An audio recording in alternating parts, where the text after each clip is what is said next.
First time in a long time, but back like I never left. Taking each day as it comes, you know me, I don't read ahead. Watch me burn down everything, BDE on the TV set. When I'm in control on the road, you could never really know what's up next.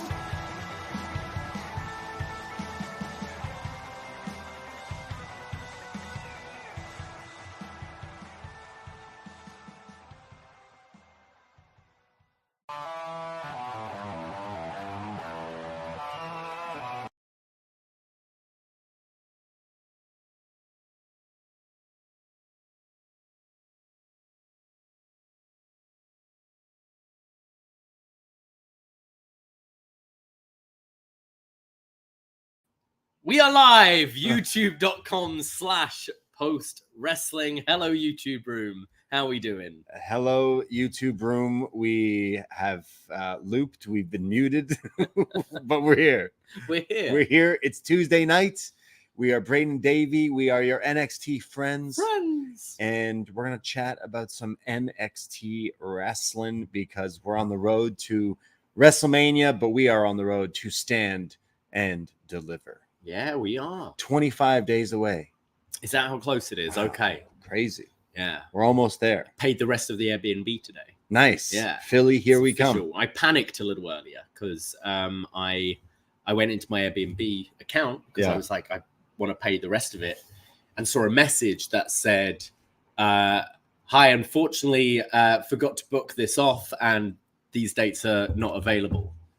I thought it was the Philly accommodation, and then I just realized it was a message from like a long time ago from a different thing. But I was like, fuck. Imagine. We've got like 14 people in this house, and I have to go, sorry, guys. BDE house is going to be pretty wild in Philly WrestleMania weekend. But we'll be in Philly for WrestleMania weekend. We're going to be there going to all sorts of different shows and getting up to all sorts of shenanigans. So follow us on our socials if you haven't already. And we'll be doing a lot of road diaries and some fun shows while we're down there as well. But let us know if you're going to any of these shows. You might be bumping into us, running into us. And we're pretty friendly. We don't bite. We're always we'd love to nice to have chats and beers and all sorts of fun stuff. So it's going to be a pretty fun weekend for WrestleMania. I'm excited. It feels like WrestleMania season.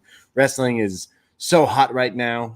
We just did a show on Sunday over on our Poisonrana feed. And if you haven't checked that out, excuse me, please check out Poisonrana on your podcast feed. Search that in your podcast and on YouTube, and hit that subscribe and check out all the other shows that we do, because Sunday we just chatted about everything going on in the world of wrestling, including The Rock and his cowboy hat. And as you are my computer. There we go. Sorry, my computers are about to die, and it wasn't plugging in. Right. Well, we're plugged in. We're off now. to a great start. Yeah. Hello, guys. Yeah. If you haven't checked out all our other shows, please search Poisonrana in YouTube, hit that subscribe and your podcast app, because we do a lot of other stuff. We just covered everything going on with the world of AEW and Darby and climbing Mount Everest. We got big business tomorrow night, so we'll be going live for a new one on Sunday. So hang out with us 2 p.m. usually when we go live on Sundays, and we'll chat. May have a guest this weekend. Yeah, we thought, hey, actually Sunday's St. Patrick's Day, so happy St. Patty's Day to anyone celebrating. But we're going to be live on St. Patrick's Day at 2 p.m. Eastern time. So why not make a little bit of a party, people? So come on, bring your Guinness, your green beer, your Baileys, or your non-alcoholic beverages, and come hang out with us on Sunday. And to make things even more fun, maybe, just maybe, we'll have actual Irish people on the show with us. Maybe. Yeah. I've said too much. But yeah, join us for all the other shows that we do, including on the free feed. a new episode of Eagles Don't Hunt Flies. Dickie Bird, the man behind Chopped Tees, he and Martin Bushby and Brandon from New Jersey with their Jon Moxley mixtape. They go through once a month different parts of Jon Moxley's career. And this month they look at Jon Moxley versus his demons, meaning the whole rehabilitation and kind of going away for a little bit and the drinking and a whole bunch of, it's a real episode. Yeah, I'm about halfway through this and it's fantastic. Just the opening alone. I mean, Dickie goes into it on the show, but this was like a project he was actually starting when we saw him a year or so ago. And that project never came to fruition. And it's come out in the form of this podcast now. And yeah, Dickie, Brandon, and Martin going into, Moxley's relationship with alcohol and his stint in rehab and, Big Cass, how that kind of influenced him on his decision. And it's a really kind of serious subject, but well worth a listen. These guys are doing such a phenomenal job on this show. Absolutely. Also, Shot in the Dark, John Siino, 15 minutes or less, will fill you in on everything going on. Ring of Honor, Impact Wrestling. If people still watch all these shows, maybe you don't and you want to catch up, he'll fill you in, including 2 big title changes on Women of Wrestling this week. Title changes. Wow. So Siino fills you in on all the other wrestling that you may or may not goes on. So he's got you covered there. Him and B also do What Up Though. I'm sure they're going to do some shows while in Philly because a lot of our crew are going to be all together. So the podcasts, the mics will be hot for certain moments because there's going to be so much wrestling to talk about that weekend. So I know we're going to be doing lots of stuff come there. So yeah, lots of podcasts. And it doesn't stop there because Davie and I, we have a Patreon. We keep the lights on and keep our Wi-Fi from not crapping out sometimes. And it's only $5 to become a friend. And this is the best time because, hey, we're going to Mania. You want to buy us a beer? This is the best way. Buy yourself some podcasts. It equals pennies per show because we have so many shows up there. But Philly month is already off to a crazy start. So we're going to be looking at Rocky. Yeah, we're being incredibly generous this month. We're acting as if it's the pandemic again and we've got nothing better to do than record podcasts. We're putting out a lot this month on the Patreon to get us hyped and to get you all hyped for Mania in Philly. So yeah, you mentioned we're doing Rocky, one of the most famous films set in Philly. And rumors that Sly might be involved with WrestleMania somehow. But yeah, we're going to be talking all about this in a week or so. Yeah, we're going to be chatting about Rocky. We're going to be looking at a retro ECW show. The poll, the tadpole is up on our Facebook page with all these classic ECW venue shows because we are going to be going to that Tribute to the Extreme. It's pretty close so far. Yeah. It's between November to Remember 95, Hostile City Showdown 95, Big Ass Extreme Bash. I voted for that. 96, A Matter of Respect 96, and WrestlePalooza 97. I mean, just on name alone, Big Ass Extreme Bash is looking pretty good. It has one of my favorite matches on it. So that's definitely why I may have voted for it myself. I never vote on our own polls, and then it really comes to bite us in the ass when we don't. So this time I voted. So yeah, we're going to be going to the ECW venue for the first time, getting that knocked off our bucket list for the Tribute to the Extreme on that Friday WrestleMania weekend. So we thought we'd look at a retro ECW show. That's coming up later this month as well. But this week is a special week. If anyone who's a longtime listener knows how special Almas, Gargano, and Chill. Oh, yeah. What does it mean to you? Well, we'll find out because we are doing, for the first time ever, a full review of NXT TakeOver Philadelphia from 2018. This is upNXT. This is when Davie and I were just in the formation of our friendship. And we have then since gone to claim this one match as the high standard of professional wrestling and booty calls. But this is like, we've never chatted about it. We've talked about the match, but never the show as a whole. So really looking forward to going back to this. This is what, 2018? Yeah. Philadelphia, January 2018. So wow, 6 years ago now. Johnny Gargano versus Andrade Cien Almas. Yeah. Is it the best NXT match in history? We're going to find out. We're going to rewatch it this week out on the Patreon. If that's not enough, we have an Up Yours. Chris Elliott has picked Wallace and Gromit, The Wrong Trousers, and What's the other? And A Grand Day Out. Yeah, classic animation. I remember this being a Canadian. You're a Brit, obviously you would know. So maybe some Americans might understand what Wallace and Gromit is. And if you're not familiar, get familiar. We're reviewing that this week. But that's Get not the all. Wensleydale ready. Yeah, if that's not enough though, how ridiculous. We went from wrestling to Wallace and Gromit. What other podcast would do such silliness? But we've topped ourselves because we forgot that this Sunday is St. Patrick's Day, and we have a little bit of a tradition, and we like traditions here at upNXT and Poisonrana. So we are continuing for the fourth year in a row our Leprechaun reviews. Therefore, we are looking at Leprechaun 4 in space. Yeah, if you ever did, maybe no one knows that there was a movie called Leprechaun. Well, there was actually like fucking 12 of them. Hornswoggle ends up in one of them. But this is the one where, you guessed it, the leprechaun goes to fucking space. I was just going to say, I've never seen this film. I wonder what happens tomorrow, but I think I've seen this film. These are always great fun.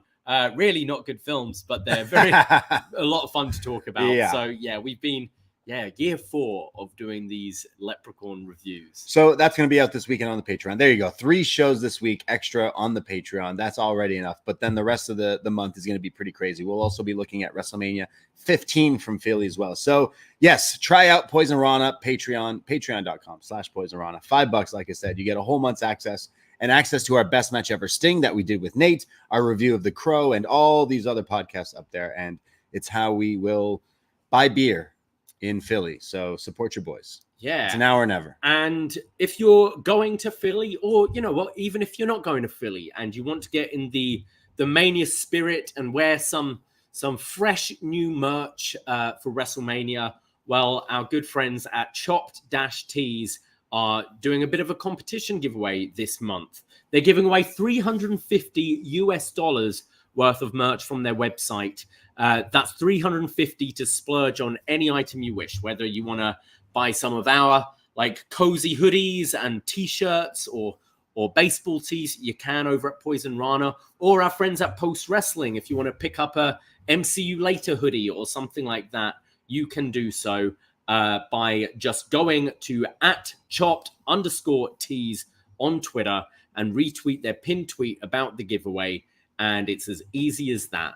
And they'll be drawing later in the month one lucky winner to win $350 to buy some merch in time for Mania. Yeah, I mean, this is pretty cool. Go follow Chopped-Tees on Twitter. Dickie's made an amazing site for all these T-shirts and hats and everything. You want to support your podcasters out there, not just us, but your John and Ways, your Nate Miltons, your Karens. Everyone out there has stuff popping up here on Chopped-Tees. And man, it's so awesome that we can finally have our own merch that everyone can kind of take on and put out there. So if you want to support your podcasters, this is the best way. So check out chop-tees.com. Competition ends midnight Eastern time, March 18th. So if you're listening to this, you must be on your phone or your computer or something. So do it right now before you forget. And I mean, you could win and then you could pick Poisonrana merch, including the Rocky inspired Poisonrana ringer tee or baseball tee, which is also great. You can get all these designs on different styles of t-shirts, including all the frog merch that we have out there for WrestleMania weekend. So appreciate all the people who have checked out and bought some of our merch already. Really love the love. So appreciate it. Yeah. So there you go. All the plugs, Poisonrana.ca or @PoisonranaPod, Twitter, Instagram for all the updates that we do. So lots and lots of podcasting. It's WrestleMania season. We got a lot of things planned. Like we said, we're going to be going down there. We're going to be doing some shows down there, maybe some interviews. Who knows what the future will hold, but how are you doing here today? I'm pretty good. Yeah. You all right?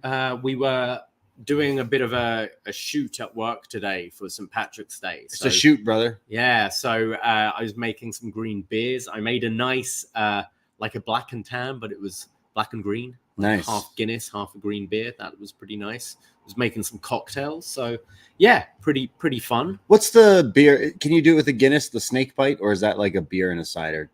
That's more like a lager and a cider. Like Black Velvet is right. Black Velvet is meant to be like sparkling wine and Guinness, but over the years it's kind of become just like cider. And Guinness. Right. Yeah, because most bars that have nothing to do with anything Irish or St. Patrick's Day, like load up and have green beer. And everyone just pretends they're Irish for a day. I imagine this weekend will be pretty wild. Maybe the Saturday.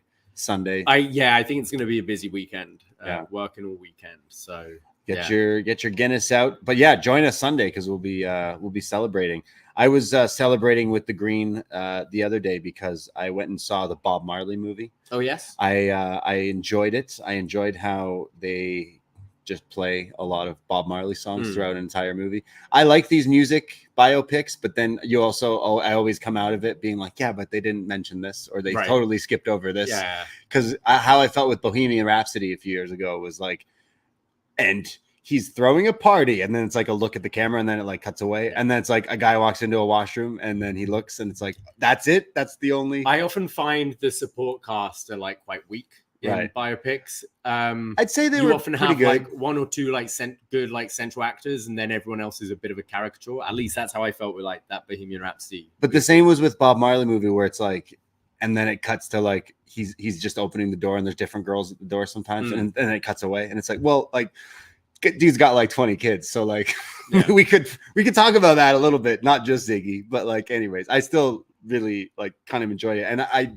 didn't go see it. I'm a huge Bob Marley fan, but because of negative reviews, I was kind of like, and then my buddy came over and we were like, should we go see it? And then we were like, like, how bad can it be, right? And I still enjoyed it, but it's interesting because watching this for One Love, I know they're working on a Michael Jackson movie, which definitely I'd probably have to check out, but there's ads for the Amy Winehouse one, so they're pumping these. The Beatles movie's going to start coming out eventually, like all these music movies, and it makes me wonder of like, when are we getting the Fleetwood Mac miniseries? I need a series where they're just. Will they do that in the same style as the Beatles, where it's like the Avengers? Yeah. Then they all come together. Which one will be DC though? Like at the end of the Michael Jackson movie, the after credits is like someone knocking on the door, like Stevie Wonder, like, we're doing the We Are the World. They all get together and they do the song, which I need to check out that documentary. Actually, that looks pretty good. But yeah, I got to admit, I still haven't quite recovered from our trip. Well, we kind of lost a day, didn't we? Like, I lost a day's sleep completely. Like 2 days just became one. And then I came straight back into work, straight back into recording all day Wednesday last week. And then Thursday was back at work. And then working Saturday night, and we lose an hour. Oh, right. So suddenly it skips ahead to being like 5:30 when I'm in bed. And then get up to record our Sunday show. And then I try to get a good sleep. And then I wake up in the middle of the night, go on Twitter, and be like, sorry, what's happening with Kate Middleton? Oh, right, yeah. This whole photoshopping thing. And the ring? So then I'm just like going down this like rabbit hole of conspiracies and stuff. What's the conspiracy? I saw that there's no ring. People haven't seen it. She hasn't been cited like publicly. She's been MIA. December. Yeah. And she's had this operation and things, but there's been like not a whole lot of news about her, so people have been panicking, and then a lot of people are like, it's a whole load of rubbish. But then the Palace put out a photo for like Mother's Day, which is like, look, Kate's fine, she's here with her kids, and sent it to like all the newspapers and things, but they run it through, I can't remember the organization's name, but multiple things that basically check to see if this is an authentic photo, and all came back saying this is Photoshop, this isn't real. So then obviously the people who have already bought into this conspiracy are like, she's dead. They're what the hell? They're photoshopping. The Palace did she have shoes on in the photo? Yeah. The Palace are lying to us and all this. And then you're seeing people, and this is where I started reading, people were like, I thought this was a whole load of nonsense before, but now this is kind of weird. Then Kate put out a statement today. I still don't know if this, like, I won't know until there's a video with her holding the newspaper with today's date on. But it was like, oh no, like many people, I like playing about with Photoshop. It was my own fault. What the hell? And because like she's been sick, the like actual official photographer hasn't been able to be there and stuff like that. But I don't know, it's fishy. So that kept me up all night. You were just panicking? And then I was determined I really want to watch the new Dune, but I haven't seen the last one yet. Right. So I started watching that, and then I fell asleep to that. I don't blame you. I do want to watch the new one, but I'm struggling. The first one is so slow, yeah. Then realized it was the Oscars, so turned that off halfway through and watched I'm Just Ken with Slash. And I've watched that like 5 times. Yeah, it's fantastic. That is the best Oscar performance all time. 5 stars. Honestly, it had so many little things in it. It had the nod to Marilyn Monroe with her performance from years ago with the dudes in the suits. Like he's dressed like her, essentially, the colors and everything. and then Slash while karate chopping boards. Like, oh man, just what a man. It was incredible. Look, all the power to Billie Eilish. That song for that movie, very good too. But like, no one's talking about Billie Eilish after that, and no one will talk about Billie Eilish next year when everyone goes, remember that performance, and then after that year, remember Ken from. It's gonna be like talked about forever. It was good old Canadian boy Ryan Gosling starting in the crowd, cowboy hat. Oh man, it's fantastic. I need that fit. The all good. pink with the cowboy hat is definitely the way to go. But yeah, that was pretty good. And I got to shout out Godzilla finally winning his first Oscar since 1950s. This guy's been making movies. This little up and comer Godzilla just cranking out movies. Like, he finished the story. Yeah, finally after all these years, Godzilla walking away with an Oscar, which Godzilla -1 like was one of my favorite movies this year. So yeah, I need to check it out. Yeah, I'm behind because like I knew the Oscars were this Sunday, and I don't usually care, but I like to know what movies are out to see like what I should watch. So I'm actually so behind that I haven't seen Oppenheimer, and now I see that it's won like everything. It's pretty good. So like, hey, maybe I should check it out. So I do know it's on like one of the Prime or whatever. So I'm behind definitely, but I'll probably check out some of the other ones that won some awards. And I wouldn't mind seeing like the Emma Stone film. Yeah, there's a few good things out there. So definitely gonna check that out. But the Ken performance is what I fantastic. Man, that was just great. Speaking of other things that are just fantastic in the world, you're talking about things that are making headlines over in the UK. There's things that are making headlines over here. The Arby's Alliance or the Arby's Army. We got the meat. So like Arby's is a fast food chain in the States. For those who might be familiar, we don't really have them here in Toronto. They're kind of scattered on the outskirts in small town Ontario. And a group of people from Toronto all got together and went to the closest Arby's and started like a rally, and now thus a petition to get Arby's downtown Toronto. So never take for granted. Not Hardee's though. Not Hardee's. No, not my favorite Arby's coming soon to Toronto. So don't take for granted. But we didn't talk about that, did we? We did on another show. Did we? Yeah. About this guy insisting you go to Hardee's. Well, yeah, it was like, hey, you're going to be driving. It's get it on the go, but it's not one of my favorites. We used to have Carl's Jr., which is the same thing, but then it disappeared. So yeah, we don't here in Toronto. We get like American fast food later, like after a while. But yeah, Arby's maybe coming soon. Anything else going on in wrestling before NXT? Yeah, I caught Raw last night and thought it was an excellent show. I thought the Cody promo with Michael Cole in the ring, it felt very flashback to kind of early AEW. You know, Cody stood in the ring with Tony Schiavone it just felt like, I mean, that's Cody all over, a bit of a throwback, but I thought that segment was great. Cody, you know, he knows how to tug on the heartstrings and get that voice crack going. And I thought that was fantastic. And they're doing a good job, I think, in actually juggling the tag and the singles in both cases, I think. And the gauntlet match, like ending with Chad Gable and Sami Zayn, I thought was brilliant. Throughout the night, I thought they really made the IC title feel important. They were doing video packages for like each person. The Chad Gable one was just excellent. And it's kind of making me think Gunther retains that Mania and Gable is the one to get it down the line. But I thought that match was great. And Liv and Becky had a good match as well. I think they're cooking right now. Like Mania's looking in a good shape. You got the Jimmy and Jay match confirmed now. But yeah, I thoroughly enjoyed last night's Raw. I thought it was a strong episode. Yeah, adding the Usos match, like they definitely it's kind of trailed off a bit. They could definitely heat it up a little bit more. I'm just waiting for Daddy Quiche. Back that Quiche up. We need him. Put him in the middle of the ring between them, and then end. No matter how it ends, they all hug and do the dance. That's all I want. That's how my Mania moment is going to happen, hopefully. But Sammy Gunther is like going to be such an amazing match. Yeah. And then I did cherry pick and watch the Cody promo, and he's always good as well. So as we kind of chatted about on Sunday on Poisonrana, like chatting about The Rock and his cowboy hat, like I am so into this, and I didn't think I would be into this as much as I am. So they've got the aura down for this WrestleMania. Like a lot of people are talking. I should mention, if for any Toronto people, we mentioned we're going to be in Philly, but we're still throwing a WrestleMania watch party. Gabby's King Street West, both nights. Get your tickets now.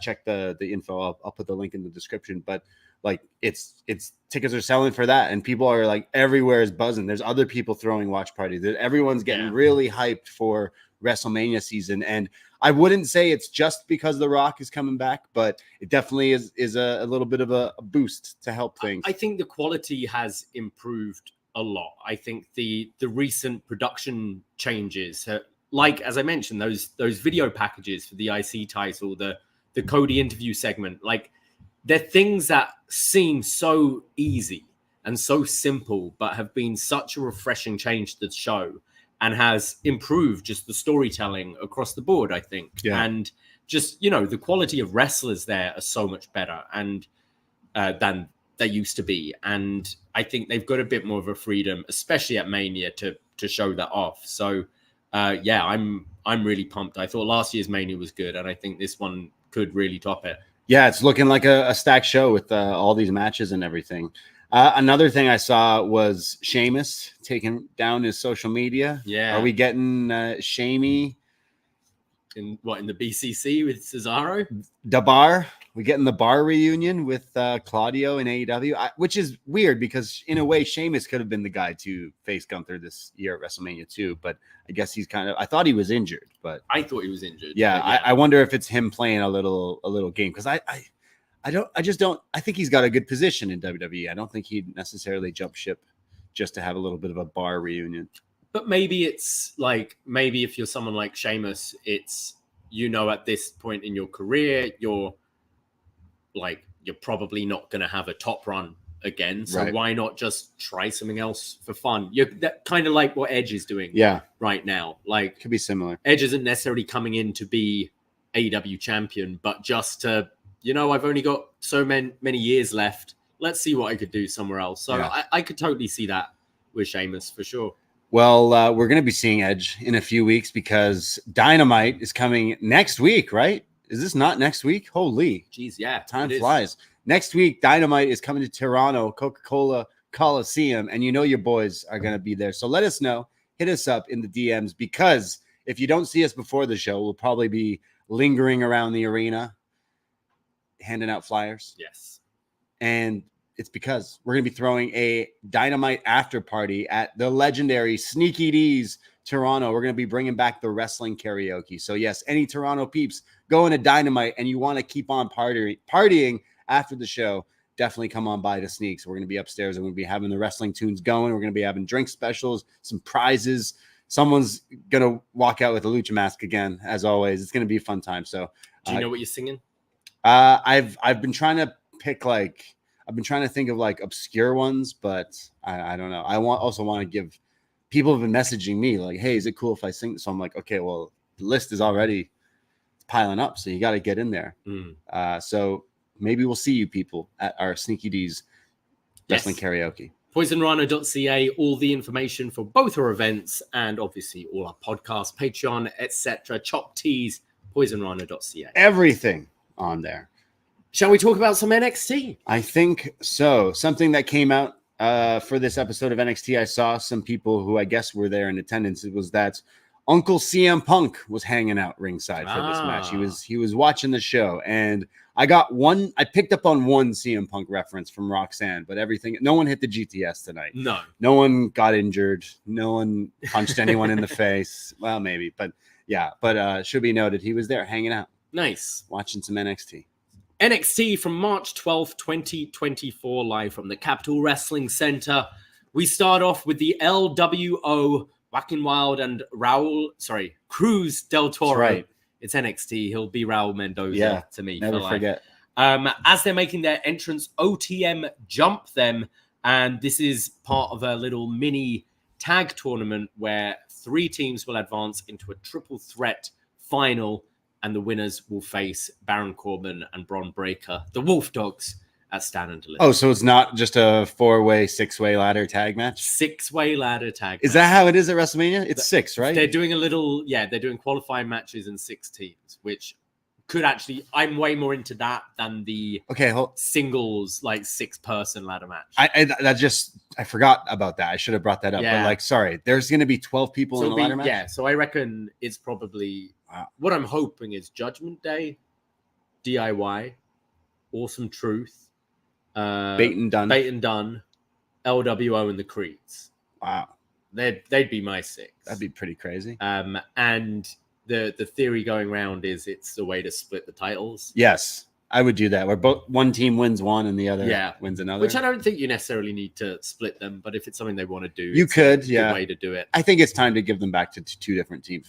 There's 2 traveling shows. They do still live shows every weekend, and the champions aren't always there. So maybe it's not a bad idea. But 6 teams. But that match could be nuts. Like the people who could be involved with that could be crazy. Absolutely.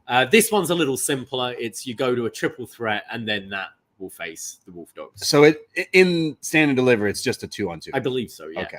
Yeah. So OTM jump LWO during the entrance, and I think it's Bronco tosses Joaquin Wilde from the floor over the top rope into the ring. Looked pretty impressive. Very nice. Bronco then delivers a stomp to the face of Wilde. LWO come back with a tandem suicide dive to the outside. Del Toro tagged in, and they double team Bronco. There's then a big superplex from Nima to Wilde for a 2 count. After the commercial break, we see the Wolf Dogs have made their way to the perch to watch on. And we see a clip from the commercial where Scripps, as the referee's distracted, hits a cartwheel into a cutter on Wilde on the floor. Wow. It hurts more when you cartwheel. Yeah. Well, he's the cartwheel guy. I'm happy to see that Scripps made it into 2K24. Yes. Just unfortunately, I don't think he has his proper attire. It's not the original attire? That's a shame. Yeah, less fun to beat up. That's a shame. Cruz then delivers this satellite, and Price just throws him off of it into the turnbuckle. Wilde then jumps off of Bronco's back, springing to the outside to take out Price and Scripps. This looked pretty cool. I love these guys. Look, we're lucky to see them kind of hanging back in NXT a little bit so often. But you're right. Like, these guys in the ladder match would be pretty crazy. I wonder if it's Rey Mysterio's team versus Santos's team, or it's just a one-on-one. But I hope these guys get a WrestleMania moment. They've been really flashing lately. And then Joaquin gets sprung up to the top rope by Cruz and delivers a 450 splash onto Bronco Nima for the win. But yeah, you said it. These 2 are incredibly impressive. And Joaquin Wilde especially has, since they've turned babyface, just got a bit of a name for himself now, just doing really flashy things that you haven't really seen much before. And I thought this was fun. OTM still a kind of a little where am I? You kind of see them really trying to work out where they are in the match at times, but obviously they're against 2 great wrestlers here who had made them look good, I thought. Yeah, it's like either we see LWO win this whole thing, which I don't see the match being Good Brothers versus Wolf Dogs. They're basically the same 2 teams against each other almost. So I kind of want LWO versus the Wolf Dogs. That'd be a way better match. Imagine these 2 using the Wolf Dogs as base gods there. That'd be pretty sweet. But then also wouldn't mind them in that ladder match. So it's kind of weird. I kind of prefer them on Mania, I think. Yeah, exactly. So unfortunately, we might be getting the Good Brothers here. But yeah, a fun match and the crazy spots from LWO. They're really fun to watch. Femi arrives and he says he's superbly confident in himself against Brooks Jensen later. Superbly. And he says he'll beat Brooks and go on to Stand and Deliver. And this is where Jensen comes out and slaps him and reminds him he's got to go through him first. There's then a big pull apart as Josh Briggs comes out and he's like, what are you doing? Gonna get yourself hurt. And Femi just laughs and tells Briggs to control his little brother. It says, watch what I'm going to do to him. Yeah. Watch. Just watch. So you thought I was cool-headed now, but he slapped me. So Brooks watched Cody slap The Rock on Friday and was like, I'm going to do that to Femi. Absolutely. I think Femi has a pretty good presence about him. Obviously, we've seen him toss people around in the ring, but I like how he composes himself. Stoic. Yeah, and I think it's eventually going to be that kind of arrogance that costs him the title down the line, where, he comes against someone who, can't outpower him, but better wrestler or whatever, and surprise him. But I do like his kind of arrogant stoicness, as you said. We see Thea, Hale, and Andre Chase backstage, and they're kind of making amends. And they say how it hasn't been the same since Towelgate, when Andre threw in the towel. And Chase reminds her that he'll always be there for her. Even if she's mad at him, he'll always be there for her. And Thea then shows Duke Hudson a photo of JC Jane and Jasmine hanging out without her. And Thea is saying how Jasmine is an influencer.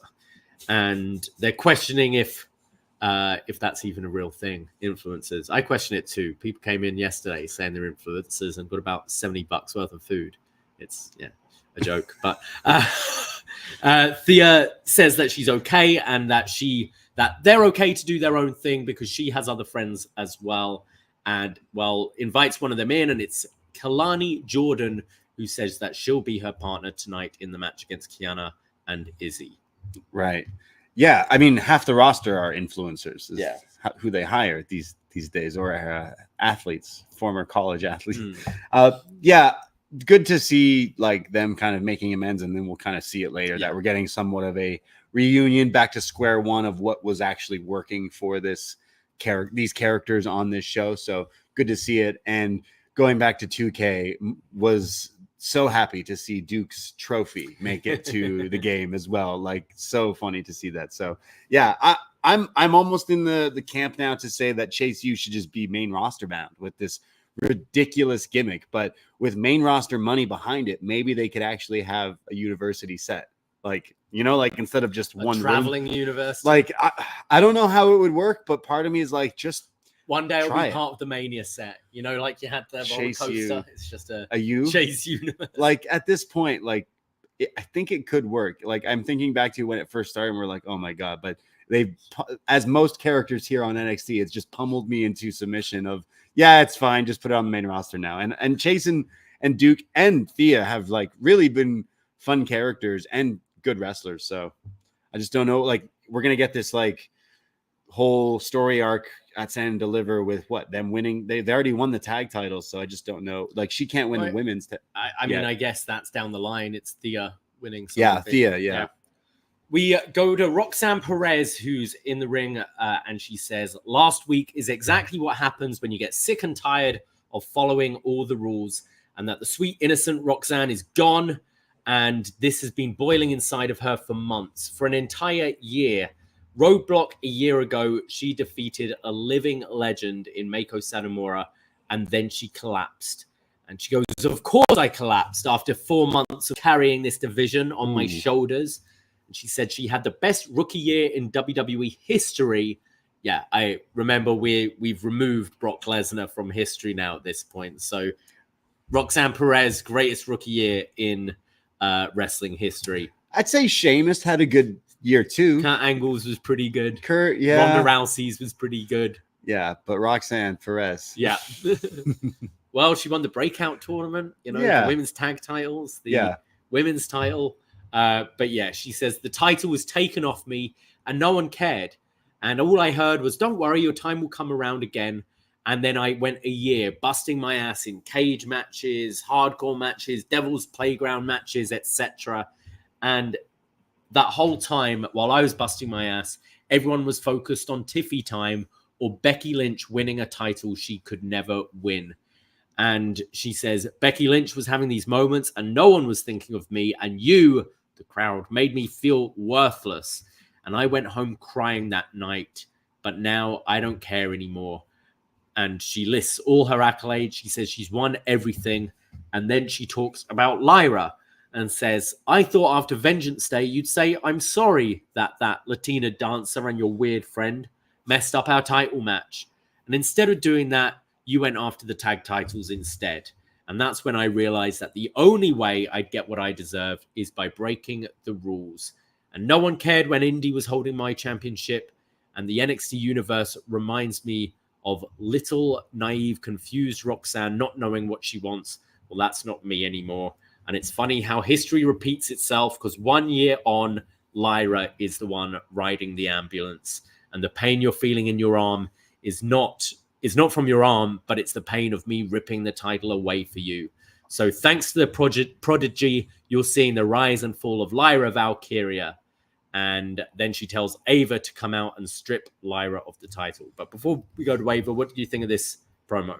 Yeah, heel, evil Roxanne. I swear even her music was a little changed than what it was before, like a remix of her other theme. So yeah, a different presentation. She instantly sounded like, I kind of referenced it's definitely CM Punk-esque because she's trying to break the fourth wall. Like I was your white knight, and then you started cheering for Tiffany, and then Becky came here, like, and then I come back meaner, and then you finally cheer for me, but like I'm not doing this for you. So there was even the reference. I think she like as you laid there, her like holding your arm again. There was a few Punk references from his past promos, but I thought she sounded good, and everything she's saying is like factual essentially because it's like, yeah, you were the hot new toy of NXT, and then we got bored of you, and then for the past year you've kind of just been, which is very in at the moment, isn't it? It's like the justified heel turn. Kind of thing. So I think this is the best she sounded like since. Like I'm trying to think. I wasn't the biggest like, oh, I used to play video games and I'm 18 and I'm 19 playing. Like I don't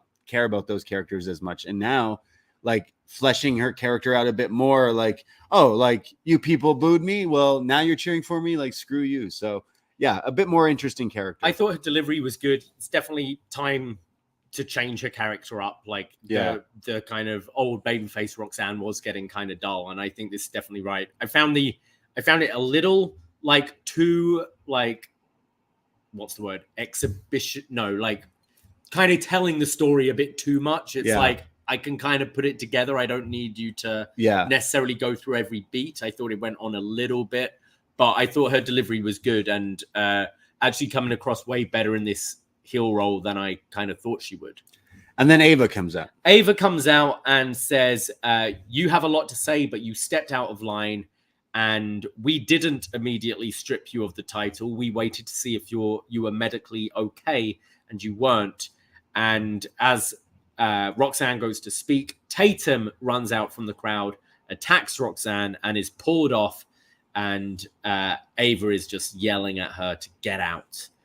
Felt a bit of a flat ending, I think. Yeah, a bit weird, but I mean, I guess they have Tatum to kind of play the part of Lyra until she comes back for a triumphant return to attack Roxy. So I think this match is next week. I think so, yeah. Roxanne and Tatum Paxley. So I guess Lyra comes out next week and this match is made official, but I'd have Roxanne take the title from Lyra as well.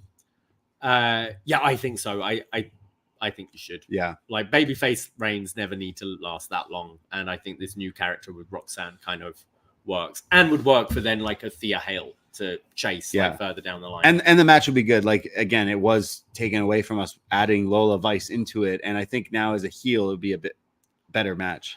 I did find it funny how Ava was like, we didn't immediately strip you of the title. I mean, I was in a cult when that happened, but you know, we didn't immediately do it. yeah. Like she was pulling the strings beforehand. Yeah. So Lexis King makes his entrance, but before his match, we go to the D'Angelo family. Oh boy, at their Italian restaurant, having some pasta. We had some pasta. Yes, thank you. And Rizzo welcomes the newest member with the smarts and the law degree, Luca Crucifino. I had to look up this law degree. Yeah. I saw he went to law school. I don't know about no law degree. Okay. We're gonna have to, he might have to prove that. Yeah. They toast and drink some red wine. And Tony asks Luca, did you get the thing done? And Luke says, yes, I got the thing done and the other thing. And they're like, oh! Rizzo says how proud she is of him. And then Tony says this move has been a long time coming, talking about going for the title, and says, Stacks, you were great at pressing that button for the music. I love that. How many decades have we seen this? Yeah. Like playing someone's music to distract them. And it's always just someone in the truck pressed it. But I love that this was actually Stacks. You were going to go to the truck and you're going to press Trick Williams MP3. Of all the characters, you'd imagine these guys just paid someone to do it, but the little thing here to make it clear that like, yeah, this was his plan. And he says, that Trick is a pretty cool dude. I spoke to him about my idea and Trick was down for it. And that's when Ilja Dragunov comes in. Wow. And everyone gets up and leaves, and lets their untouched pasta get cold. Yeah. And Ilja, who just carries around his belt to restaurants like most men at WrestleMania weekend will be doing. Yeah. He just shows up to this restaurant and they're like, a table for one? No, for two. My title's here. Well, he sits down looking all serious and then gets a big smile on his face and says, "Congratulations, Tony. And you, with all your business things, and you have your fingers in many pies, and you have everything. But this title is everything I have. I don't have any other focuses or deals or businesses, just this title. And I came here to let you know that no matter what you do, this is leaving with me." And Tony says, "Yeah, and you know what? Whatever happens here, the Don still likes you." And Stax and Luca grab Ilja and take him away. It looked like there was like a whole, you couldn't see. It was like almost grabbing him out of shot. Yeah. Like a bunch of goons grabbing him. And Tony finishes his wine, and then this guy, I expect he's the owner of this restaurant, wearing a nice pink shirt, walks in. Oh, I thought it was AJ Galante. I thought it might have been. Says, "Don, is everything okay?" "Everything is great. Thanks for the meal." And then Tony leaves and looks at the trunk of his car where you assume Ilja is, and the family drive off. So we've returned to the old my God. Don ways of kidnapping people. Yeah. So a lot to unpack. This is okay. So like, I love Tony D'Angelo and the family and the Godfather, Goodfellas, Italian mobsters, drinking sauce, gravy, whatever you want to call it. I love that stuff. Don't get me wrong. But you know what? I also don't like this stuff because this is like our world championship title here in NXT. Give it something. Ilja Dragunov is like a legit monster when it comes to bell to bell.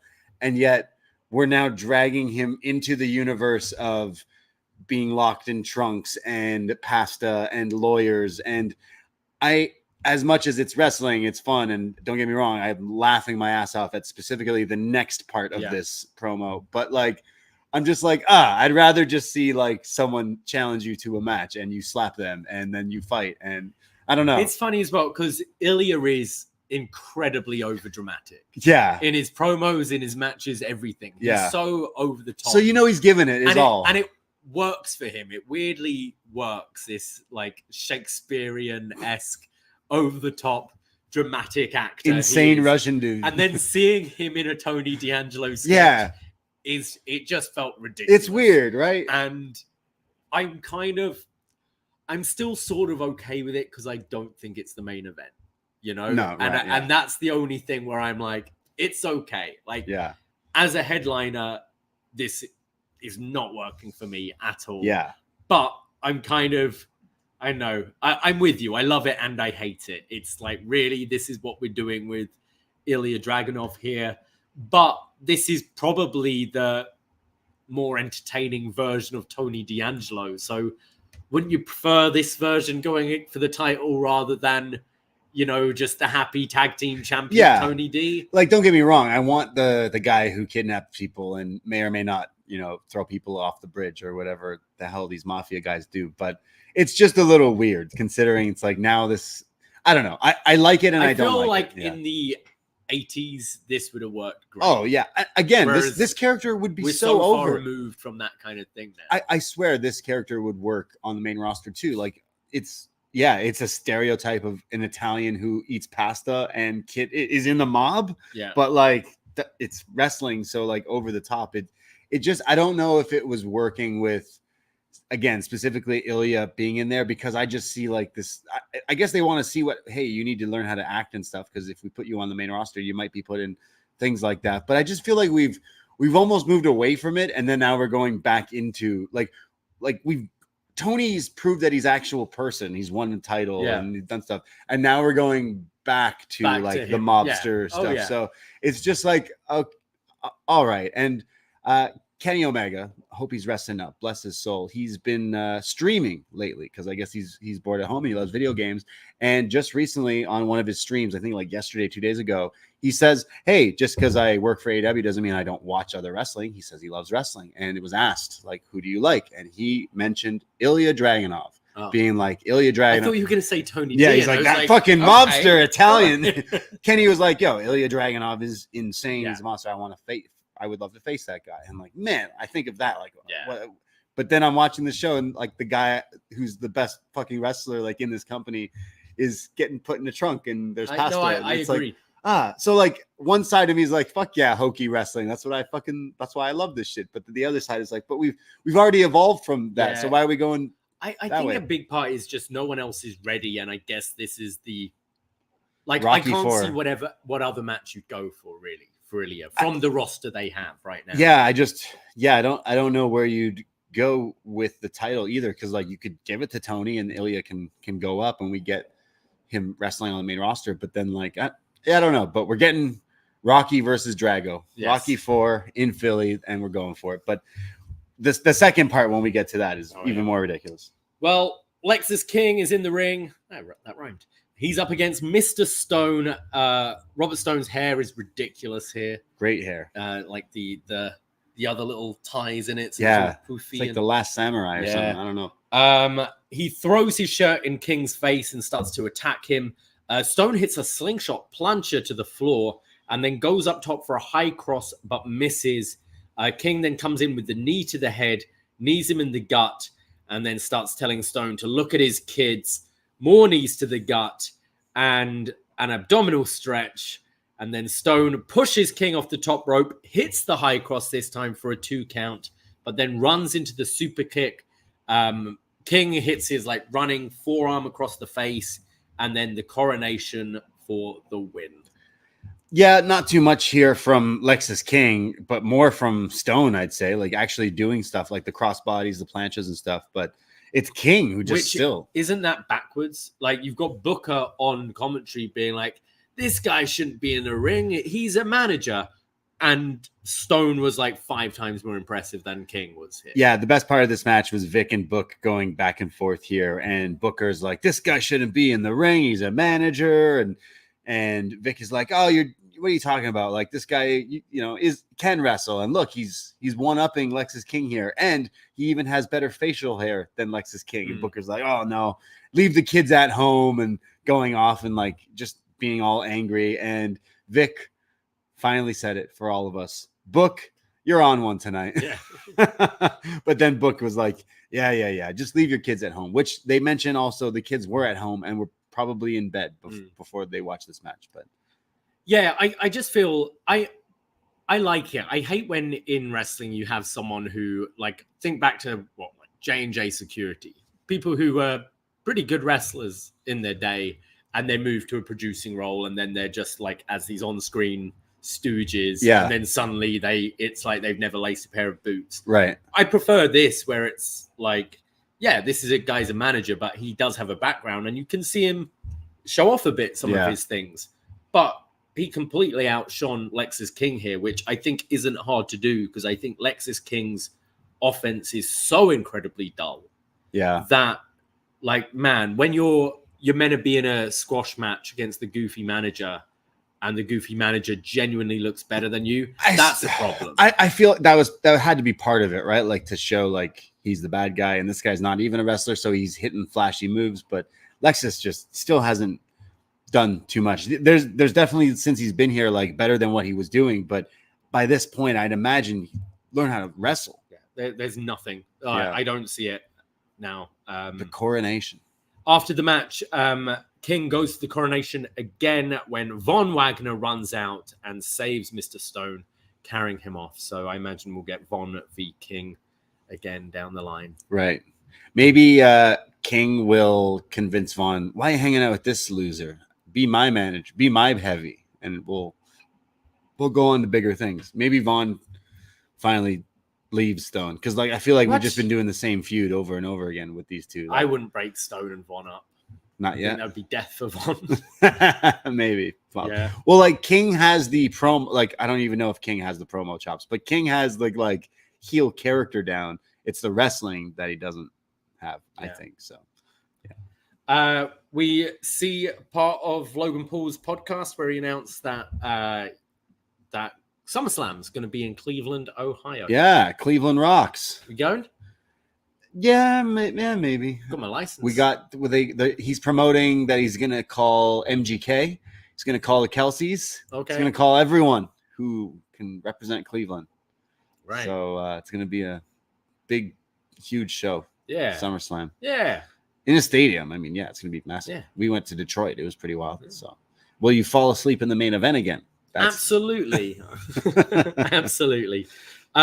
We get another Obafemi interview, and he says, what happened earlier was an ignorant boy trying to convince himself he's ready for a challenge, and he'll learn he shouldn't walk into my jungle because now he'll be slaughtered.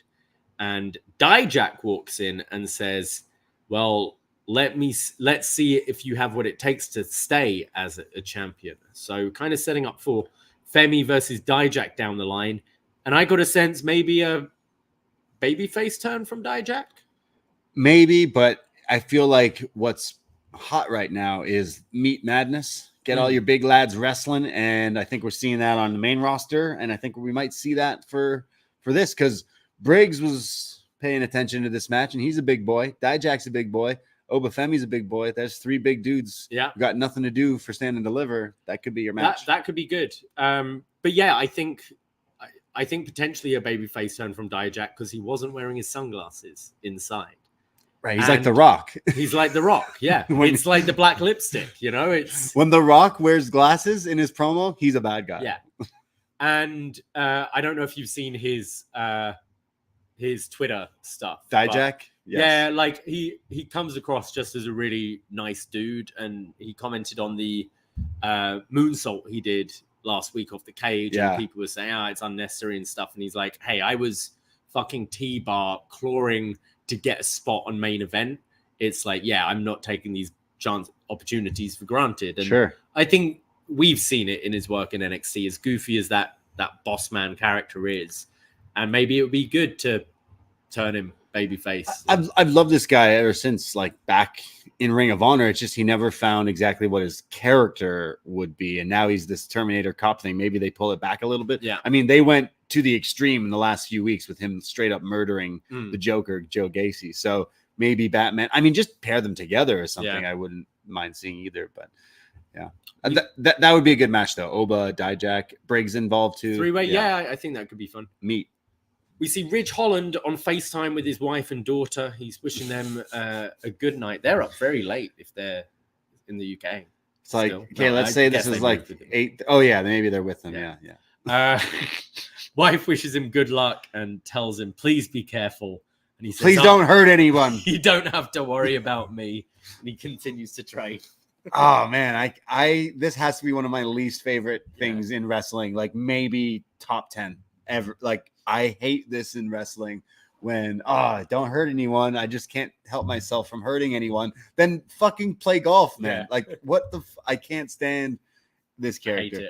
Hate it so much. It's easily I don't know what character. And it's just they're trying to get Ridge across as this really nice bloke, and I'm sure he is. Like that.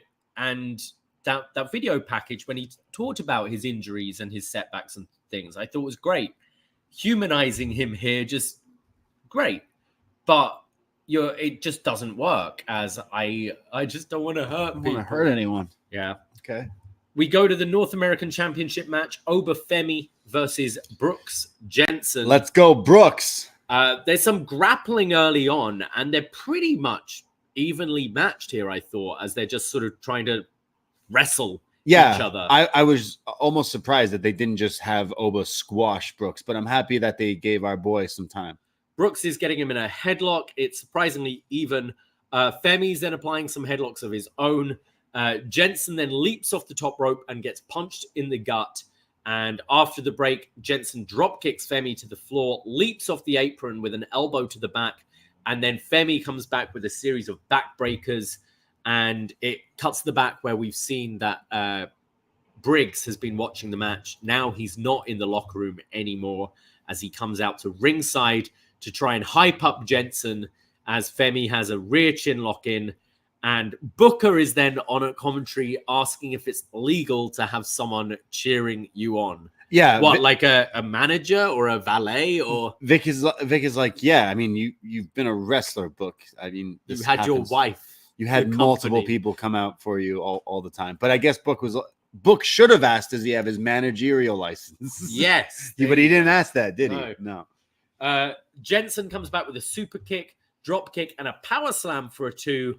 And then Femi just hits his 2 toss power bombs, followed by 2 regular power bombs as he's just staring at Briggs and gets the 1, 2, 3.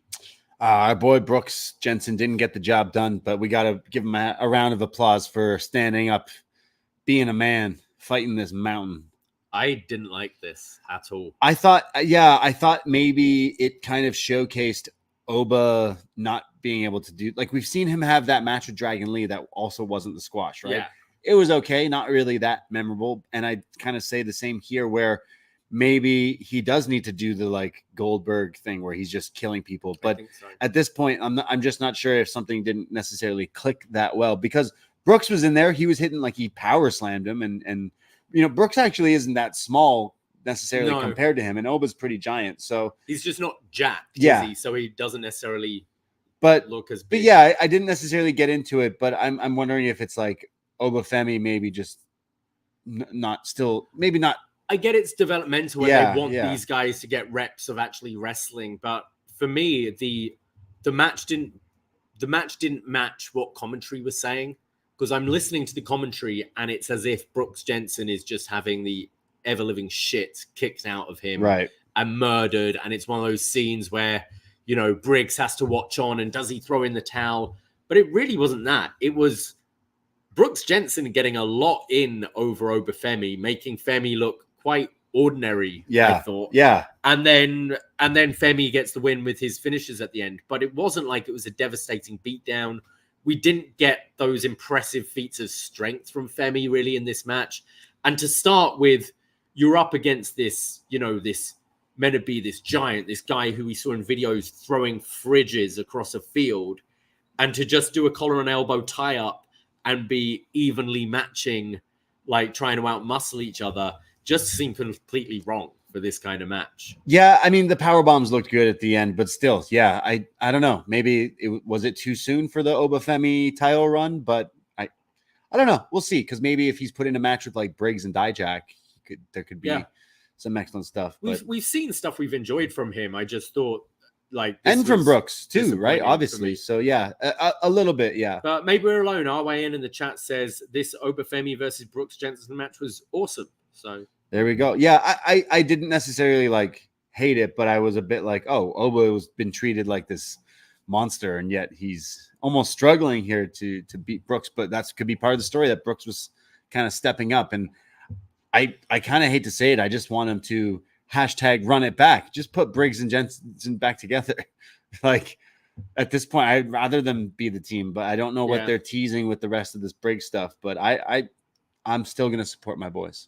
Yeah, it's how far you want to go with these two, because you could do a down the line when you've had your Melos, your Bronze, all of them kind of graduate to the main roster fully. Yeah, you could potentially push these in North American and world title picture. Like, it's a nice story how these guys have come up through it, but whether they see them as that bigger character or not. But I do like these guys. I know they've gone their separate ways, but they're still our guys. Yeah.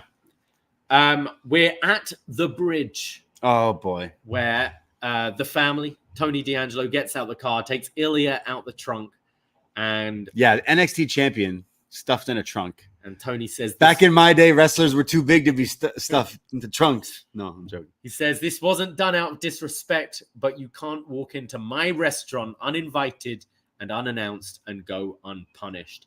And Ilja asks, oh, should I be intimidated by you? And Tony's like, I come to this bridge a lot and I always go back on my own. Yeah, I always bring people to this bridge, but when I walk back, I'm on my own.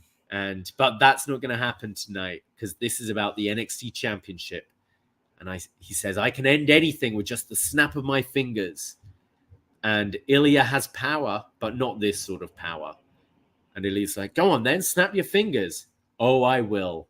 Have a nice walk back. And Ilja says, the one thing you need to know about me is I always find a way. As the music intensifies, you see Ilja staring at the title and then looking off the bridge as the camera pans out.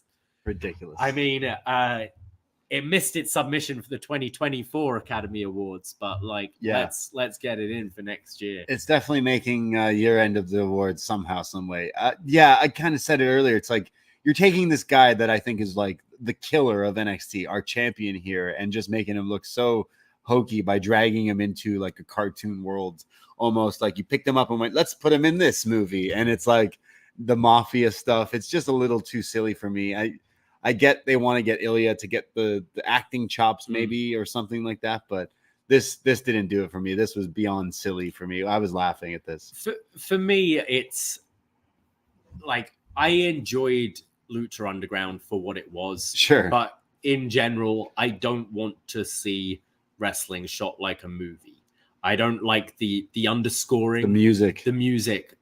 Whenever I see a bridge in wrestling, I think back to, we recently did a Nation Austin. of Domination show, and I think of Austin on the bridge with the title belt, throwing it in.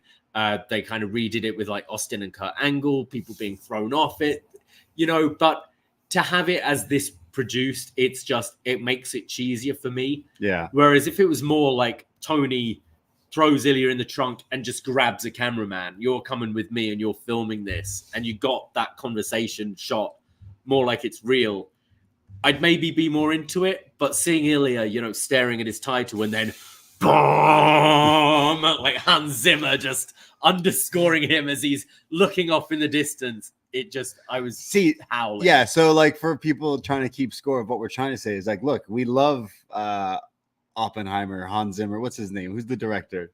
Christopher Nolan. We love Christopher Nolan. Do we want Christopher Nolan to direct NXT wrestling? No. Not really. No. Or Scorsese. Because they don't know who they want. The Scorsese with the Goodfellas and the fucking angry Russian guy. But yeah, look, I think Tony and Ilja, when it comes to the bell, the match will actually be good. I really have hope in Tony, but this isn't going in the direction that I thought it was. And again, like bringing Ilja into the silliness and the campiness is dragging the like main event title scene a bit down the line. And my interest of it is still on the not that excited about this match, the point where like this isn't our main event because Trick and Melo is the more important story. So yeah, this was ridiculous, and I didn't really like it. Yeah. Well, Manja. Then we go to Gigi Dolin versus Arianna Grace. It's been a great episode. This match is, Gigi just wants to punch Arianna in the face because she cost her a match the other week, but Arianna cost her the match because she thinks that people shouldn't be fighting, and she should be tagging with Ridge. Yeah, exactly. So she wants to try and make Gigi more into like a pageant queen like she is. And so Gigi got this match just because she wants to punch her in the face. So stipulations in wrestling, here's one for you for the books. If Gigi Dolin loses this match, Arianna Grace can give her a makeover? I believe so, yeah. It's something like that. We've recently seen Tiffany Stratton and The Farm with Fallon Henley, but now we're going to Gigi Dolin makeover. And it did wonders for Tiffany. She's now killing it on the main roster. So, yeah. Makeover. So Gigi goes to punch Arianna in the face, and Grace immediately puts her hands up saying, no, not my face. Grace then goes to the outside, like still trying to avoid getting hit in the face. She then applies a rear chin lock. Dolin tries a couple of roll-ups. Grace does a judo throw for a 2 count, and then grabs Gigi by the face and says, let me help you. You're going to be a princess. And puts a tiara on her head. Wow. And the referee's like, no, not in my ring. Foreign object. No tiaras in the ring. Takes the tiara away. And as he's taking it off, it allows Arianna Grace to hit a low blow. Wait, no, it's Gigi who hits it. No. Grace hits it first. She kicks her in between the legs. Whoa. And then the ref turns around and Gigi's selling that.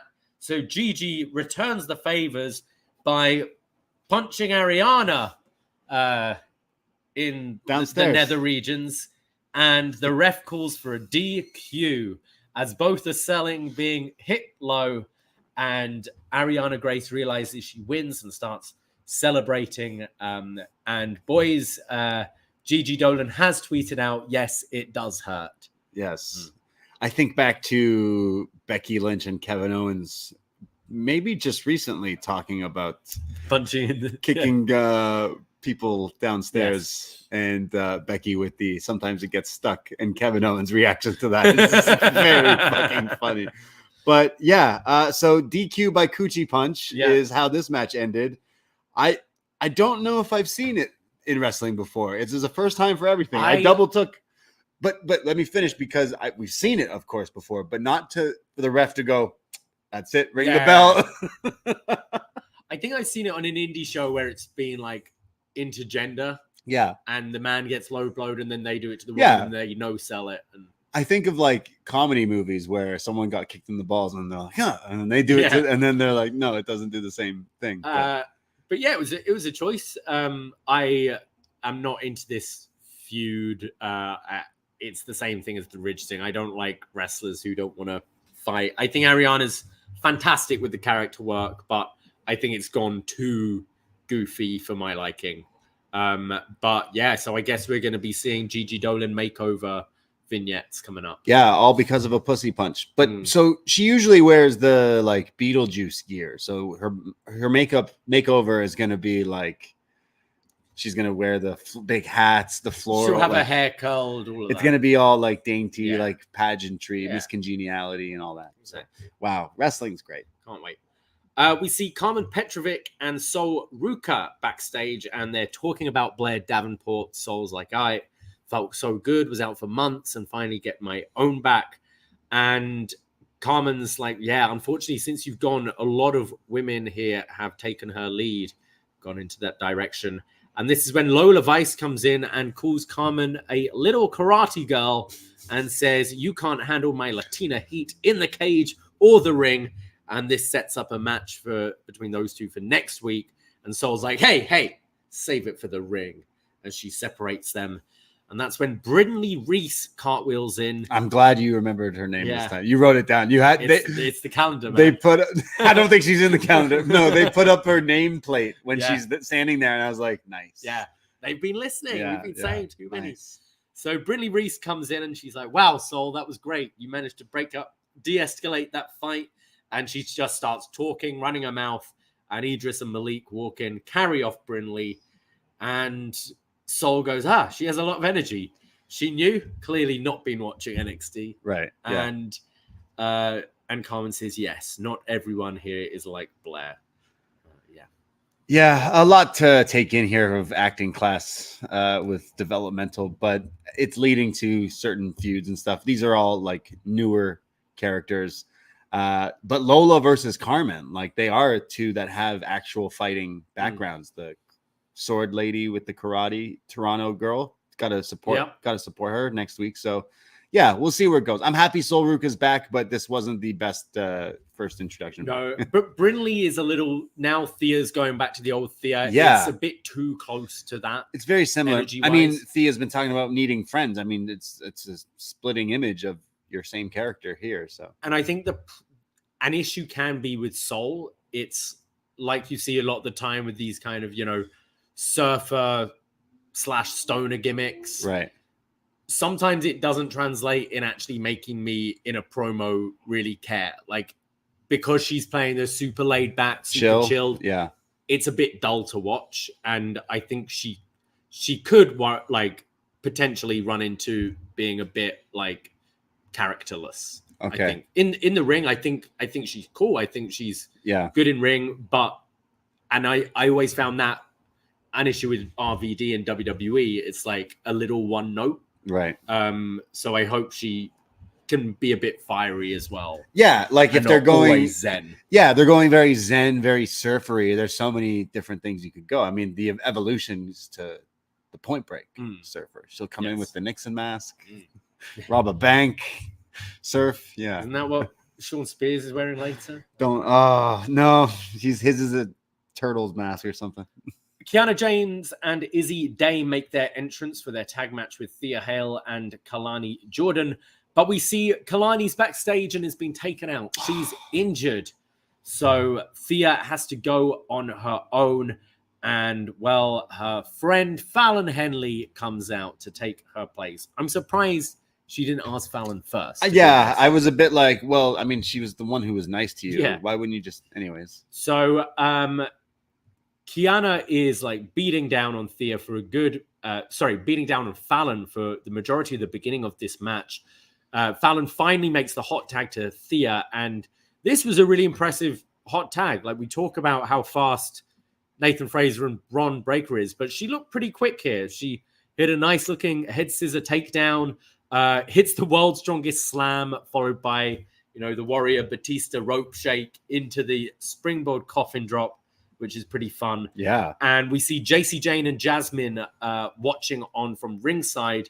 Kiana then hits a double A style spine buster. Looked pretty nice, but Thea kicks out. Kiana then goes for a power bomb, but gets caught in a Kimura lock. And then on the outside, Izzy goes for a big kick, and JC pulls Fallon out of the way, which allows Thea to get hit by the big boot. And JC looks and kind of just shrugs it off. And then Thea's rolled into the ring, and Kiana hits her finish for the win. It's like a code breaker, single knee. Yeah, the single knee. Buster. Yeah, so JC Jane pulling Fallon out the way, costing Thea the match, really. Like, she's kind of like, oh, I'm saving Fallon, but at the same time, she knew Thea would be the one. So JC kind of revealing true colors, mean girl stuff. Yeah, Thea definitely showed a lot of stuff. I think she's always kind of have in the past little while, and she's kind of taken a backseat during this whole Chase U storyline and everything. But I think back to when she got the title shot and everything, like, she's definitely got something. So if we're going back to that Thea Hale, which this promo here basically signifies, so yeah. I thought Thea looked really impressive in this match, actually. I thought she was had a really great hot tag here. After the match, she gets on the mic and is crying, and Thea says, JC, I bet you think that I'm a loser right now. What's wrong with you? What did I do to you? You looked out for me when I was in a vulnerable position, and I thought you were the coolest girl in the locker room. But more than that, I thought you were my friend. And I thought I found someone who saw me as what I wanted to become. And I changed myself for you. But during all of this, you've just become a more rotten version of yourself. And I ignored that because I idolized you. I thought you were my sister, but I was wrong, and I am done. And this isn't me, this is you. And I don't want to be anything like you. So I'm sorry I'm a loser to you. I'm not cool enough for your toxic self. But that's fine, because guess what? The old Thea Hale is back, bitch. And then she runs round in circles. Yeah. Round and round in circles. Scrappy Thea Hale. Yeah. Oh, Hale, yeah, says Vic. Remember that one? We brought it back. So, yeah, like we said, Thea's basically saying, screw all this mean girls crap. I'm just going back to Chase U. So, JC and who's Jasmine? I'm just calling her Jasmine. I looked at the calendar and it's her. Yeah. They're just kind of like mean girling and no selling Thea. I could see this being a potential like kickoff show match. JC and Thea? Yeah, they tend to put Chase U on like the kickoff or something. Winner gets to college. Yeah. Probably do that. So I wonder if we'll get like either a tag match or a mixed 8-person tag or something like that. Again, well then like JC would need to find some bad guys to go against Chase U. But yeah, there's something with these. Yeah, girls. I thought Thea sounded good. Yeah, she did. We go. There was a commercial for WWE getting 100 million subscribers on their YouTube channel, which, I mean, we're not quite there yet. Poisonrana is almost there, guys. Hit that subscribe. Search Poisonrana in your YouTube. We're almost there. Almost. But WWE mentioning 100 million subscribers and Vic mentioning it's his favorite video on YouTube from WWE's YouTube channel to watch is Booker T versus Stone Cold Steve Austin in the grocery store. And Booker T gets absolutely angry here and says, mind your business. He said this before, but I love these two bickering and going at it. But Vic just always poking the bear, which, once in a while, I go back and watch Booker T and Stone Cold in the grocery store. It's one of the best wrestling moments ever. So, yeah, good stuff. It's fun because wasn't that for the world title as well? We're just going off on Ilja and Tony D, and they're like, yeah, but this moment we're in the grocery store. No, was it for the title? I think Booker wasn't no champion. Austin at that was time. champ, wasn't he? Really? Yeah. I don't know. I think they just were I fighting. can't remember. Didn't his balls fly out in that match too? Probably shat himself or something. Yeah. Wait, I think you're getting that. It's a grocery store. Come on. Right. Yeah. We go to the no quarter catch lads. They're backstage with Riley Osborne, and they're kind of mocking him about Thea. They go, it's just 3 steps forward, 4 steps back with Thea Hale. And they say that she's regressed since she left the no quarter catch crew because they did train her. Yeah, the NCKCQ. NQCC. Don't call them Q. Yeah. No Q. And Riley says, well, I want a shot at that cup. And it's actually from, seeing that it's from England and I'm from there. And Dempsey's like, well, it's my background too. And Riley says, you were born in Atlanta. Ooh. Yeah. Nathan Fraser and Axiom come in, and basically we set up a tag match. And no quarter catch crew say they're going for the tag titles as well as keeping the cup. Yeah. So they mentioned that Riley, like, oh, your flippy moves won't match our wrestling, and Axiom and what's his name, Nathan Fraser, come in and they're somebody say flippy moves. Yeah, he's like, oh, I'm a flippy guy too. And then they mention that the title is from the cup is from the UK, and that the first ever winner was a kid. Yes. And then they go, I whatever. wonder where that guy went. Yeah. Did you know that the first ever Heritage Cup winner was in fact a kid? A kid. Yeah. A kid in a train. Someone who's like a new listener is like, you are so funny, man. A good one. A kid. We see the Good Brothers. Remember, they're in NXT, and they say we have to go through 2 teams before we get to Corbin and Braun. We're facing Hank and Tank, 2 energetic guys, but we've been dominating the tag scene all over the world before you ever thought about being wrestlers. And we are just lining up everyone one by one, handing magic killers, and going to win the gold. And we cut to Hank and Tank, who are watching it on TV. They weren't watching it sideways either. Hank and Tank know how to watch TV, thankfully. And they talk about how they're both cups of coffee. They're highly caffeinated. I got a giggle out of this is Hank goes, like, they're making, like, Good Brothers making fun of us. Like, oh, energetic. Like, yeah, energetic. And Hank says, I drink my coffee black. And then Tank goes, you drink your coffee black? I am a cup of coffee. They say they've got blue collar brawler mentality and that they're oozing with confidence. And we won't be surprised when we win the whole thing. But then they're like, let's calm down 1 match at a time. But it will be Hank and Tank versus Wolf Dogs. And Corbin and Braun walk in and go, did somebody say Wolf Dogs? Braun goes, see, Baron, he called us Wolf Dogs. And they're being all pally with Hank and Tank, giving them fist bumps. And they're just psyching them up. Yeah, you're facing Good Brothers, Nick. Yeah, that's what you're facing. You got this. So they're hyping up Hank and Tank, and they start screaming, and they run off. And then they go, do they know their match is actually next week? Is there that hype for it right now? They don't get hyped. Stay hyped. Yeah. Yeah. They should just bring in him. Mojo to be with these guys. Yeah, maybe not. Thea Hale just run around all the time. Very energetic. You've got Brindley Reese doing cartwheels. Like, this shows a lot. Yeah. It gets better. It gets fucking better. We go to our main event match of the night. Ridge Holland versus the chairman, Shawn Spears. His entrance is full on chairman, like spotlight. Yeah, look. You bring in Ty Dillinger back to NXT. The negative, you're bringing back Ty Dillinger to NXT. The positive, maybe we get Ty Dillinger's Perfect 10 theme song. Nope, wrong. We're going to give this probably Def Rebel or whoever it is makes these themes.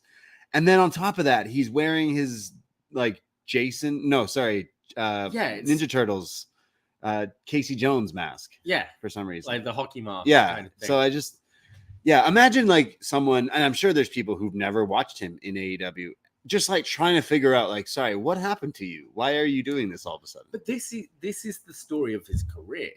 He keeps on just throwing things at a wall and nothing ever sticks. Remember when, like, he started just coming out in contact lenses. Contact lenses. He had a mohawk. He had the Canadian thing. Yeah, like it's just nothing really works with him. It's strange, and it feels like it's very interesting that this is the full one of his iterations of his AEW presentation. Yeah, it's like, well, work for Cody, maybe it'll work for me. Dude finally watched a La Parka match and went, I should just do that. I'll just get a chair and start swinging it at people. But why are you in NXT? I like this guy. I used to watch this guy wrestle in Toronto area, Niagara area all the time, but I just don't understand why. And then when I get my answer why, I don't like why. I think this is really awful. I didn't like the mask. It was dorky. I didn't like this match. I don't mind I don't mind the chair thing, and I don't mind that presentation, but I thought the mask was dorky. And then he's facing the guy who doesn't want to hurt people. It's it's just a perfect storm of something I just could not care about. So the bell rings, Ridge charges at Spears, and Spears just opens his arms wide, kind of like Bray Wyatt used to do, go on, hit me. So this kind of stops Ridge in his tracks, and then Shawn chops him. Ridge does his running chop block to the knee, and then on the outside gets Spears on his shoulders and goes to run him headfirst into the ring post, but has second thoughts.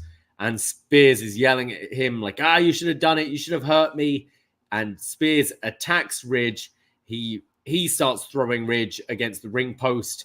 And then Ridge comes back throwing Spears into the stairs, and then sets up the stairs by the announce table and choke slams Spears through the announce table.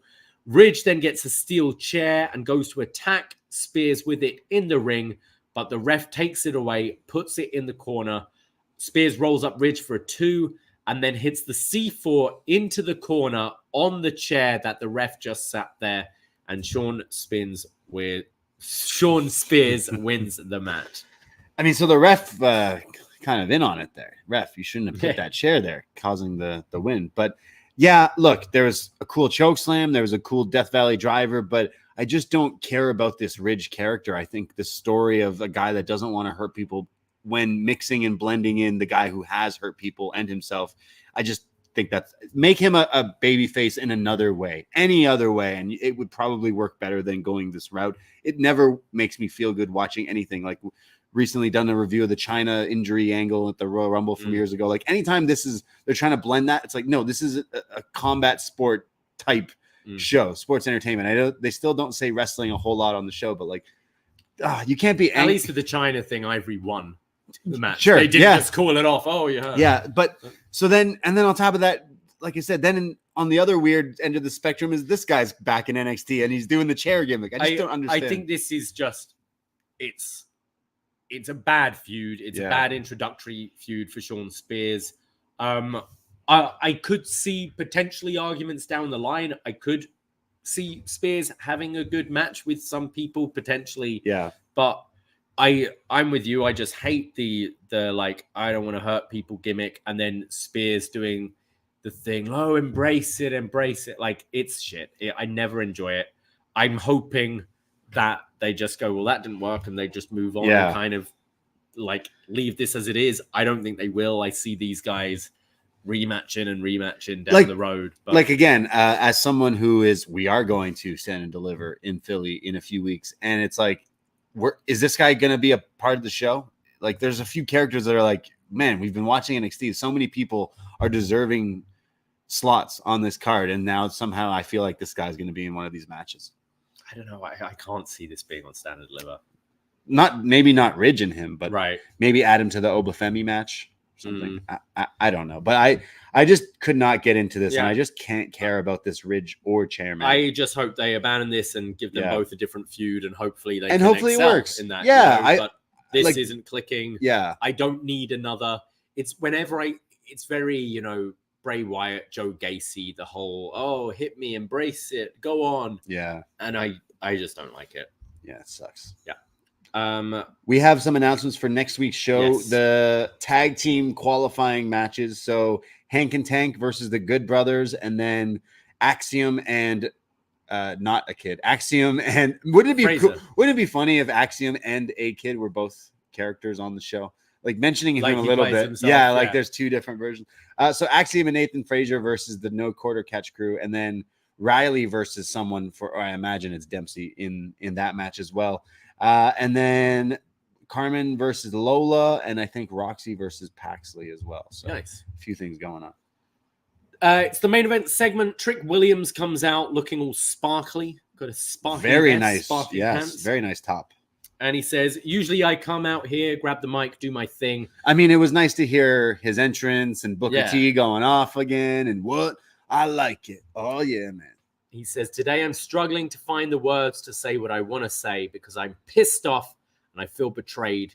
And family means everything to me. So when I say you're my brother, it means I got your back. And I had your back for 2 years with a smile on my face because that's what brothers do.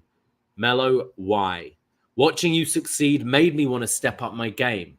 And I went to Shawn and asked what I got to do to step up. And Melo, you said you were happy for me. And I saw it, they saw it, and you saw it, how big I was going to become. And I wanted you to be happy for me like I was for you. And then I heard whispers, Melo ain't happy with you. Melo's pulling faces after your wins.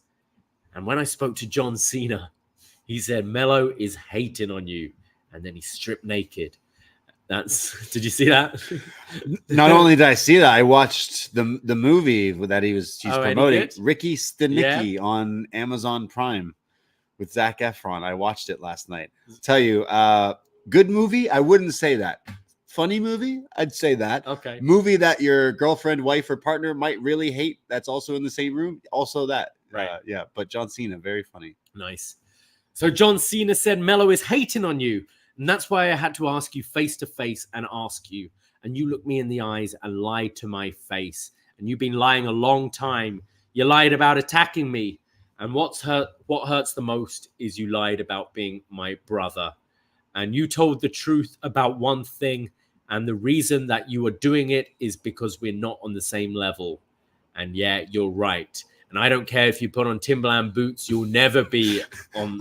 I don't care if you put on Timberland boots and have an ludicrous afro. That's right. Referencing Luda. You'll never be on the same level as me. And at Stand and Deliver, we're going to have a match and I'll pay you back.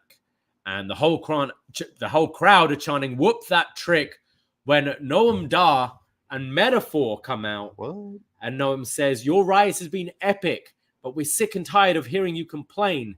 And the reality is you deserved it. And he says, look, when I lost my cup, I didn't start crying about it. I did something about it. And you need to do the same. And Trick is like, hey, I'm warning you. You better not step in the ring. I'm not the same man you used to know. So say what you got to say and then leave.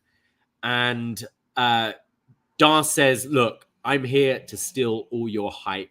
No one's hotter than you right now, and I want to take that for you. And Trick says, no one's hotter than me right now? Yeah, Lash is looking at me. I think she agrees. Yeah. So Noam challenges him to a match. Trick punches him, punches Oro, and then Lash goes to slap Trick, and Trick catches her by the arm, dips her, spins around, and gives her a smooch. Big old smooch. And Lash is all like flabbergasted and flustered, and the show ends. Vic Joseph, book, why are you sweating? So next week, Noam Dar versus Trick Williams as well. But I mean, okay, so Lash Legend and Trick Williams, social media has kind of explained to some people that they may be an item. Ooh. So kind of playing it into like storyline here that she was basically like, before she was cut off, she goes like, yeah, you're right. I actually was looking at you, but then like is interrupted. So they're playing as if like, yeah, they are like a couple, but classic wrestling. The girl goes to hit the guy and he just kisses her. Yeah. Fucking Trick Williams, James Bond over here. Shaken, not stirred, Trick Williams. Damn. Anyways, I did not like this show, but Trick Williams ends the show with a big old smooch. Damn, it's getting hot in here. It was like they're trying to. I thought Trick sounded great as always. Like his promo was good. Like this match is ready. You just need maybe one more like face to face or something. Yeah. And this match is ready. it was fun with Lash. I don't necessarily know if this is the time to be doing that. Yeah, it's kind of weird. Match. It's kind of weird that Noam came out in the first place, but no match really blew me away tonight either. I'd say maybe the Roxanne Perez promo was one of the more notable things on this show, but I think Stand and Deliver's in an okay place, but I didn't think too much of this show tonight. Yeah, look, Trick Williams sounds great. I don't know necessarily what else you can do to kind of hype this up. I think maybe if Melo just came out and attacked him again or something, I just don't know why bringing out Noam Dar and stuff to sideline this, because Melo might come back next week to attack Trick. And then there's only a few more weeks until it's this show. So I imagine we get some sort of stipulation between Trick and Melo, like a unsanctioned, we got to do it the Triple H Shawn Michaels way. That's how this thing started. Especially if it's ending the show. I think making it like a lights out unsanctioned kind of thing justifies it being at the end. Yeah. But yeah, Trick sounding good. And I have no doubts that this guy will be great in WWE going forward. Him and Melo are great talkers and wrestlers. And this story is the only thing in NXT that I'm actually really caring about, to be honest. And even tonight, they put a little bit of a fork in the road with Noam Dar coming out. So I'm not as hot on this Stand and Deliver and kind of NXT right now as I thought I would be, considering the past few months of other kind of episodes and everything have been a bit more exciting. And I think maybe they've hit a bit of a few bumps in the road with the Trick Melo stuff that even after a good promo, it's like, wait, Noam Dar and these guys. So yeah, kind of not feeling the hype for Stand and Deliver that the way I think I thought I would be. So yeah, and especially that it's probably Good Brothers and Braun and Corbin, which I really hope it's not that match. It's gonna be that because I'm really enjoying Braun and Corbin, but I do not enjoy the Good Brothers. So that would be a bit of a letdown because you've got some good teams there as well. Yeah. But yeah, this is the selling point for me for Stand and Deliver. It's this, and I'm sure Roxanne and Lyra will kill it as well in a proper singles match that we get the actual full match this time. They're the two things probably selling this one for me. Yeah, it's really just those right now. And again, I'm sure afterwards we'll be saying how much we like the show and everything. But right now, the hype for it is not where it should be. We're considering I'm way more invested in the WrestleMania stuff and it's weird. Raw's been the best show these days in WWE, which how many years have we been saying the exact opposite of that? Hell, I love tuning into my Dynamites. We talk about, we rave and praise AEW lately with their match quality and stuff like that. But I meant across WWE. But then WWE has been really knocking it out of the park with the stuff with The Rock and everything. I think so. Really, everything's kind of NXT has kind of fallen to the wayside a little bit with some of the stuff. But I think Trick and Melo is the main attraction for Stand and Deliver and should rightfully be the main event for that show. Yes. So, yeah, we have a super chat from Jake from the Windy City. Hey, Jake. Who says, "Hi boys. With WWE moving all shows to Netflix for you guys up north, will it be easier access for you to watch now? You don't have to rely on cable. Do you hope the entire library will be there too?" Yeah, I mean, well, we are millennials who have left the nest a very, very long time ago. And I don't know anyone our age that has cable. Yeah. We live in a big city. Everyone uses other things, whether you're paying for Sportsnet, this or that. The way it is right now is Sportsnet has the monopoly of wrestling and WWE basically here, and that deal is going to go away, and we'll get everything on Netflix, which makes it a whole lot easier for myself and many people to watch. It does suck when we do bar events and have the channel now it's kind of gone, so we would have to just basically stream that, and I'm sure that'll be a lot of fun when we get there down the line. Yeah, there's legal things, legal stuff, but it is more exciting for us. And any Americans, if you just get VPN, you could probably access that or whatever. Yeah, we're in an okay place at the moment because we and this would be a perfect time to wait to insert a commercial if they have one. But yeah, we use a VPN to watch the UK network because NXT airs on that. So with the whole everything being on Netflix will be super easy for us. And yeah, I hope the entire library's there because obviously we do shows like Was Next. We do retro pay-per-view go reviews. back in time and watch these things. So I hope it doesn't take too long migrating that catalog over.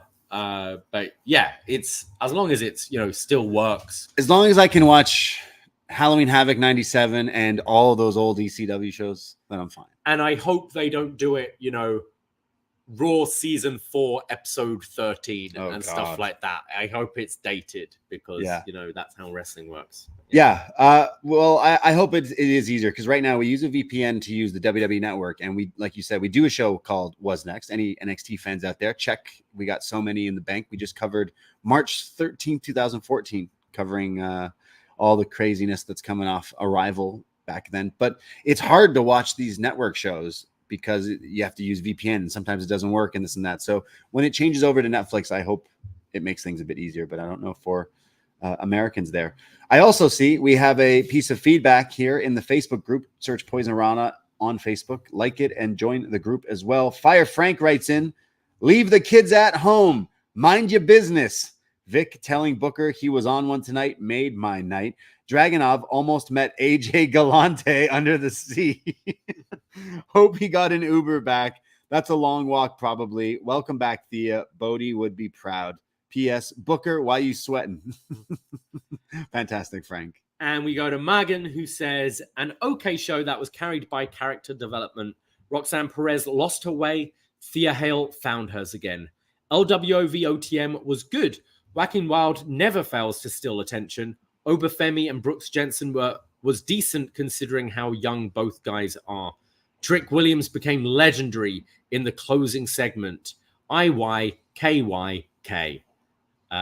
Was it a Hood classic, Megan?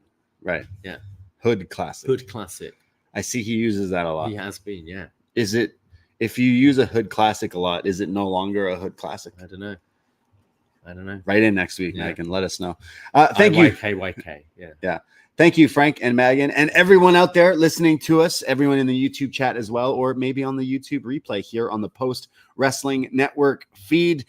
Post Wrestling has been hella busy. If you haven't checked out postwrestling.com, you should. Shout out to the GOAT of pro wrestling journalism, John fucking Pollock, and check out all the stuff that he's been doing. I know he had a great birthday week, and it just kept on going and going. So I'm bringing the White Claws to your place on Saturday, boy. We're going to celebrate, party, and get a little silly. Shout out John and all the great work that everyone does over here at Post Wrestling. And if you haven't checked out what John and Brandon Thurston have been up to, you should. Yeah. Postwrestling.com. I'm sure we'll be talking more about that on Sunday. Yeah, a little bit. But Brandon and Pollock doing a show tomorrow, I believe, going into that article that they posted yesterday. Absolutely. The goats of this stuff. So everyone out there, really appreciate you guys. Again, we'll be back on Poisonrana on Sunday. So search that in your podcast app or on YouTube. Hit that subscribe at Poisonrana Pod, Twitter, Instagram. I myself, Braden Herrington. You can find me Twitter, Instagram at the Brady. And you can find me at Davie Portman. Take care. Goodbye. Be safe. And mind your business. Ahoy!